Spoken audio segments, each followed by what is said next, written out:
Welcome, everybody. Hello, good morning, good afternoon, good evening, good whatever time it is. I'm glad that you're here. My name is Dal Grung, and I'm coming at you live from New York. This is Spirit Matters, your daily Bhakti Center spiritual check-in. Thanks for being here. I'm welcomed by my live Zoom studio audience, as well as all of you out there listening. Thanks for being here. We're here to give you just a little bit of a spiritual check-in to remind you that you are loved, you're never alone, you're not forgotten, Spirit's got your back, and you are connected. And so we read a little bit of spiritual literature, take a little bit of takeaways. I'm going solo this week. Hopefully we'll be able to schedule some guests on our podcast next week and moving forward. But today, you just got me. And I'm going to get right into it today because there's been something on my mind and something that I was reading and discussing about yesterday as well. We've been reading the 4th chapter of the Bhagavad Gita. But yesterday there was something that stuck out to me from the 5th chapter of the Bhagavad Gita about the nature of clarity and the nature of misgivings. The nature of misgivings. Anybody ever have a misgiving about somebody? Anybody out there feeling a conflict with somebody else? Anybody never been in a conflict with somebody else? Anybody live a conflict-free life? Ever meet like a young new couple that are like 2 weeks into it and they're like, we never argue. And you're like, God bless you. The reality of life is not, I was listening to somebody speak about like forgiveness the other day and conflict, that sometimes we come to spiritual life, spiritual circles, spiritual communities, and we also see conflict taking place, and it could become confusing or bewildering, or we're wondering like, I argue in my material circles and people, and why do spiritual people have disagreements or arguments, or why is there pain and hurt in spiritual communities? And he was talking about the nature of the world and the nature of living beings, that there's always going to be some disagreement, some conflict. So we shouldn't be surprised that even in spiritual communities, we sometimes have this expectation that people just are perfect, and that we're all of a sudden we are devoid of any character defects. But the reality is that spiritual communities are not people who are perfect and devoid of character defects, but they're people who are willing to work through their character defects and be willing to more quickly and effectively address conflicts that take place. So when we see people, when we find the big ugly parts of our ego come out, when we see the big ugly parts of other people's egos come out, we shouldn't be surprised. But what is the hallmark of spiritual community is how we deal with those misgivings. Sometimes it's easy to get filled with guilt and shame in spiritual community because I shouldn't be feeling a certain way, or I don't want to offend anybody, or I should never get angry at anybody ever, etc. Those things are going to happen. People are going to make you angry. You're going to get feelings of enmity or envy or jealousy or greed or pride or just irritability. Anybody ever get irritable? Live in New York City long enough, you get irritable. It's just part of just like the climate. You just get irritable. But the hallmark of spirituality is that when we notice these things more quickly and we become willing to deal with them. And so I was looking up some verses in this context, and I was looking at the 5th chapter of the Bhagavad Gita. And the 5th chapter of the Bhagavad Gita has these beautiful verses where Krishna says in the 16th verse, he's talking about, because so much of spiritual wisdom is about gaining clarity, gaining insight, gaining greater perspective. Arjuna at the beginning of the Bhagavad Gita, his problem didn't go away. His circumstance didn't even change, but he was able to look at it from a different place. I was just reading yesterday. What was it? I've been reading this book, The Yoga and the Dark Night of the Soul, that I've been referencing every time I have a community group with this book on Wednesdays. And so you guys always, every Thursday, will get the after effect. But I wrote down this line, or I highlighted it from this book, Yoga and the Dark Night of the Soul, where he said, what we see depends not only on what we're looking at, but also where we're looking from. Isn't that beautiful? What we see depends not only on what we're looking at, but also where we're looking from. In the Bhagavad Gita, Krishna goes to some lengths to explain this to Arjuna. So Arjuna's circumstance and all of his challenges and problems in interpersonal relationships didn't go away, but the way in which he was able to approach them and understand them shifted, and that made all the difference. And so sometimes I try so hard to change the circumstances of my life, to get other people to adjust, to change, to manipulate, to blah, blah, blah.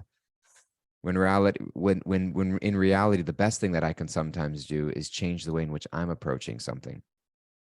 Because at the end of the day, it's easy to blame other people for our emotions, right?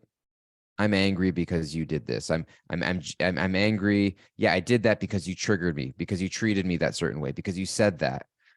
I'm sorry for saying that, but I was just so angry because you did this. Well, that doesn't justify it. No matter how negatively somebody treats us, at the end of the day, our response is our response. My anger is my anger. My enmity is my enmity. My resentment is my resentment. And the reason it's coming out of me, not because somebody else put it in there, but because it's there. You're not creating my anger. You're just simply exposing to me that it's there. And I get to decide what I want to do with it. And if I spend my whole life thinking that it's your problem and that if other people's behaviors would just change, I wouldn't get that way, then I'm taking the power out of my own hands. And I am robbing myself of the opportunity to experience life in a different way. So Krishna says in the Bhagavad Gita in the 5th chapter, 16th verse, when, however, one is enlightened by the knowledge by which nescience is destroyed, nescience meaning ignorance, then their knowledge reveals everything as the sun lights up everything in the daytime. And some of the commentary on this verse is very beautiful. Those who have forgotten Krishna must certainly be bewildered.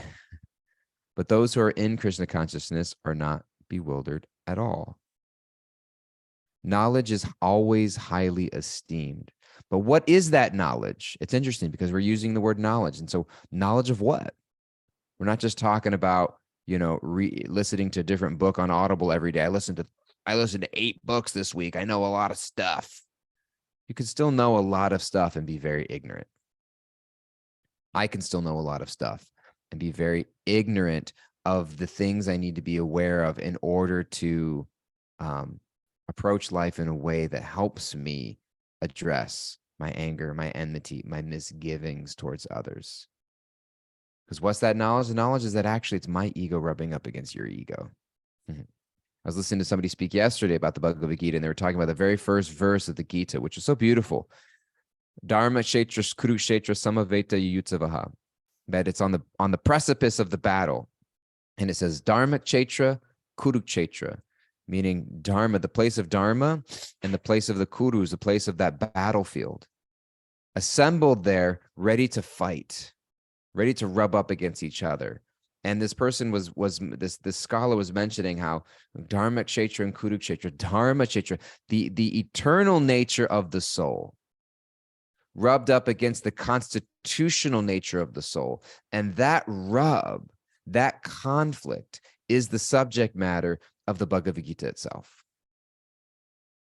That we have this eternal nature of ourself, our eternal dharma, our nitya dharma, our real self. And it gets covered and rubs up against the conditional self, the different layers of my ego, the false narratives of what I think I am. And when I'm in conflict with somebody else, it's not my soul in conflict with their soul. It's my conditional self, my layers of ego rubbing up against their layers of ego. I'm playing bumper cars with other people. And when I can step back and realize that I don't have to get so caught up in it. It may still hurt. It may sting. It may take a little bit of time to get over it, but I don't need to get so wrapped up to it. So Srila Prabhupada in the commentary says, knowledge is always highly esteemed. But what is that knowledge? Perfect knowledge is it achieved when one surrenders unto Krishna. That's supreme truth, as it is said in the 7th chapter, 19th verse.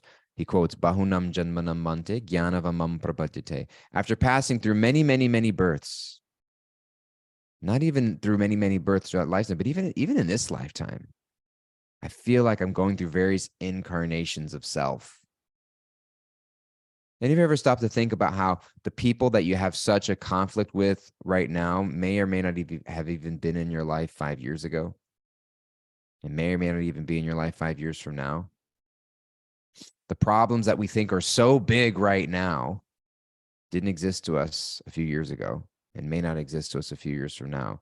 But every few years, every few weeks, every few months, every day, it feels like there's just this new massive thing that's just absorbing our energy. We're just passing through one incarnation of false ego story after the other. After passing through many, many births, when one is perfect in knowledge, surrenders unto Krishna, when one attains Krishna consciousness, meaning understanding consciousness of my real self in connection to higher self and how that relates to the way that I interact with every other living being. Then everything is revealed to that person as everything is revealed by the sun in the daytime. The living entity is bewildered in so many ways. For instance, when the living entity unceremoniously thinks themselves to be God, they fall into the last snare of nescience. So he talks about this different, when we talk about thinking oneself to be God, thinking oneself to be so many things other than my real self. I'm not God. I'm an eternal part of God's energy. And I live to serve that supreme person and every living being who's connected to that supreme person. So Krishna is talking about, this verse is just a prelude, by the way. This verse is talking about the nature of knowledge, about gaining perspective, about understanding things in proper context. And I can't understand me and I can't understand you unless I understand our mutual connection to the source, our mutual connection to a higher power. And when I understand that, next verse, this is Bhagavad Gita 5:17. When one's intelligence, mind, faith, and refuge are all fixed in the Supreme, then one becomes fully cleansed of misgivings through complete knowledge and thus proceeds straight on the path of liberation. When one's intelligence, mind, faith, and refuge are all fixed in the Supreme, then one becomes fully cleansed of misgivings through complete knowledge and thus proceeds straight on the path of liberation. And so I love this idea. There's so many things in this verse. The last part being proceeds straight on the path of liberation, meaning I'm not thrown off course and getting so wrapped up and hyped up in so many of the petty little things that rub my ego the wrong way. Why? Because I have something higher that I'm looking up to. If there's nothing higher in my life that I'm aligning myself to, then naturally I'm going to get caught up in all of the lower petty things of my ego. Because letting go of the ego without understanding my true self is like jumping out of an airplane without a parachute. Just let go. It's like, well, I'm going to die. Well, if you have a parachute, then you recognize that actually you're safe. And so sometimes we talk about letting go of the ego, but then what am I holding on to? Letting go of the ego is simply the process of making space to embrace my true self. And so when it says one's intelligence, mind, faith, and refuge are all fixed in the Supreme. So how do I connect more deeply to another person? How do I let my misgivings go with another person? I start reminding myself that it's not about me, that I'm not in the center, and it's not even about them. But it's about a higher purpose, a higher power that we are aligning ourselves to, that we are connected like spokes on a wheel. Without that hub, without that hub of the wheel, we're disconnected. But with that hub, the spokes of the wheel, although not touching directly, are connected through that central point. And so similarly, that idea of spiritual unity and diversity We can be different. We can have differences. We can have disagreements. But all of them are subservient, are minor to the ultimate connection we share as spirit souls connecting to a higher spiritual reality, a higher spiritual person. So again and again and again and again throughout the Bhagavad Gita, Krishna is trying to remind ourselves of this. And it's so interesting because who is Krishna talking to in the Bhagavad Gita? He's talking to Arjuna in the middle of a fratricidal civil war. You read the context of the Mahabharata, there's a lot of misgivings. The whole war is based on the idea of massive misgivings, betrayal, anger, enmity, envy, greed between family members. And Krishna's saying it's because you guys all got different priorities. And so Krishna's trying to remind us and call us back to him in a way that allows us, when we do that, we become relieved of the burden and anxiety of feeling like I've got to defend my ego all the time. I got to defend my ego all the time. And so today, my meditation, my prayer that I'm inviting for myself and for all of us is that may my heart soften and may I not hold on to the idea that everything has to be about me. Everything is about me and this other person or whatever it might be. But actually, there's something much greater and higher than myself. And can I open myself up to align myself to that so that I can connect more deeply with other people without so many misgivings?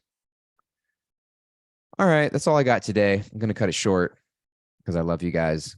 And I also have somewhere I need to be in a minute or two. But I just wanted to share that. I want to turn it over to Kimberly, who's got a few takeaways for us. And then we'll wrap it up and we'll send ourselves on our way. What do you got for us, Kimberly?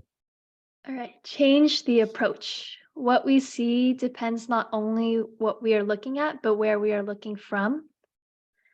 Conflict happens when our layers of ego rub up against each other like bumper cars. Understand our mutual connection to source and let go of the ego to make space to embrace the true self. Those last two ones were really beautiful. They all were beautiful, but understand our mutual connection to source. Mhm. Isn't that a powerful one? I Yeah. mean, when you think of other people and you're like, wow, that person has a mutual connection to source. And let me honor that and appreciate that. And then also letting go of the ego so that I can embrace the true self. There's a real self waiting for me.